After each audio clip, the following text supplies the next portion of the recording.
A'udzubillahi minasyaitonirrajim. Wa qul i'malu fasayarallahu amalakum. Fasayarallahu amalakum wa rasuluhu wal mu'minun. Dan katakanlah, bekerjalah kamu, maka Allah dan Rasulnya serta orang-orang mukmin akan melihat pekerjaanmu itu. Tausiah Harian Ramadan 1442 Hijriah.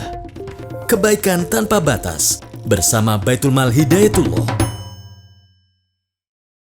Bismillahirrahmanirrahim. Assalamualaikum warahmatullahi wabarakatuh.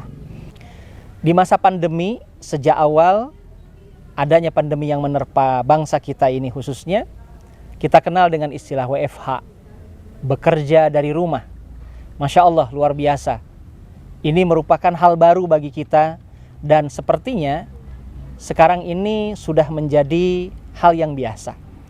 Karena memang hal tersebut menjadi keharusan di masa-masa yang memang penuh dengan cobaan ini.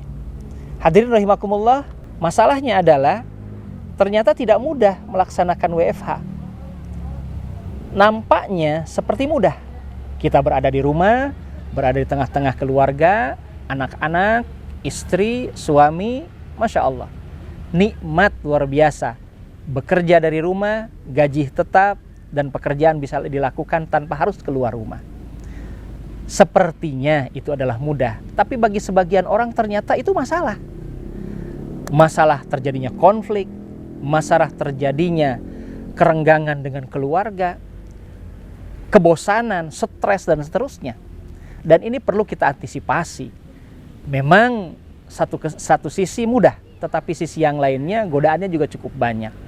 Tidak seperti kita bekerja di kantor, pergi dari rumah, ada perjalanan, kemudian sampai di tempat bekerja dan kita bisa bekerja dengan leluasa. Nah, di rumah tentu tidak semudah itu. Perintah bekerja oleh Allah Subhanahu wa taala dicantumkan di dalam Al-Qur'an. Ya, di dalam surat At-Taubah ayat ke-105, Allah Subhanahu wa taala berfirman, A'udzubillahi minasyaitonirrajim, wa qul i'malu fasayarallahu amalakum. Fasayarallahu amalakum wa rasuluhu wal mu'minun. Dan katakanlah, bekerjalah kamu, maka Allah dan Rasulnya serta orang-orang mukmin akan melihat pekerjaanmu itu. Wa qul i'malu fasayarallahu amalakum wa rasuluhu wal mu'minun. Al-ayah.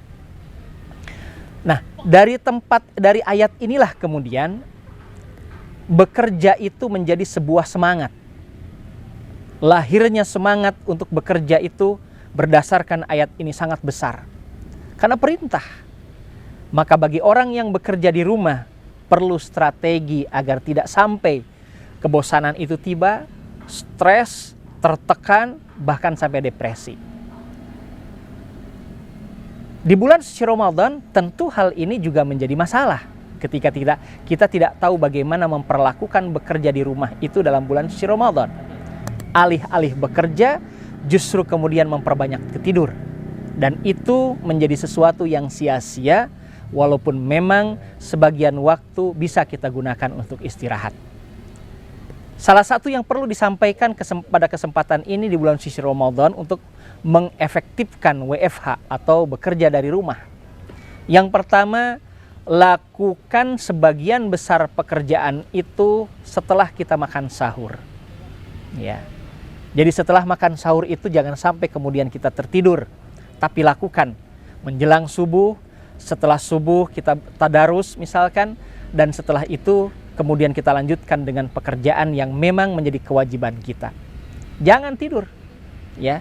Kurangi, bahkan sebaiknya setelah subuh itu tidak ada waktu untuk tidur, tetapi mengoptimalkan waktu untuk bekerja dari rumah.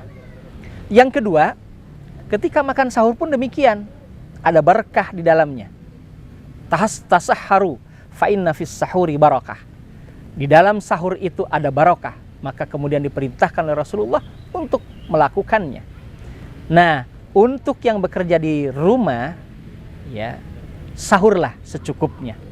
Sahurlah tidak berlebihan, karena itu bisa memberikan energi yang positif untuk bekerja di pagi harinya. Yang ketiga, upayakan untuk bisa beristirahat sesering mungkin. 1 jam, misalkan pada saat setiap 1 jam sekali kita istirahat untuk merenggangkan badan, ya, untuk senam, jalan-jalan, sementara di tengah-tengah rumah ataupun keluar sebentar, berjemur, kemudian kembali bekerja, dan seperti itu. Ya. Yang keempat, tetap lakukan komunikasi yang baik, komunikasi yang efektif dengan anak-anak, keluarga, dan juga rekan kerja. Ya, selingi bekerja itu dengan sesuatu yang mungkin bisa menimbulkan tawa, cerita-cerita yang menginspirasi.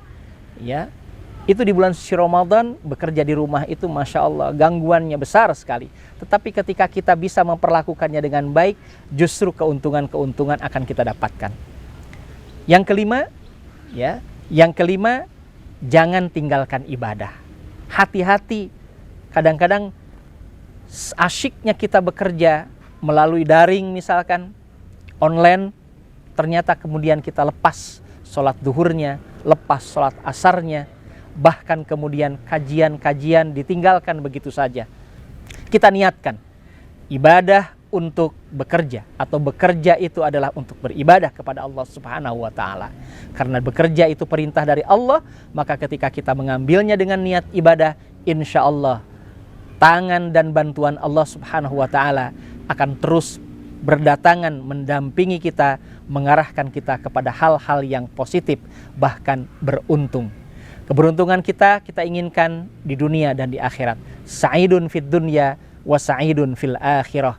Rabbana atina fid dunya hasanah wa fil akhirati hasanah wa qina adzabannar. Walhamdulillahi rabbil alamin. Assalamualaikum warahmatullahi wabarakatuh. Kebaikan tanpa batas. Siapapun dan dimanapun bisa berbagi.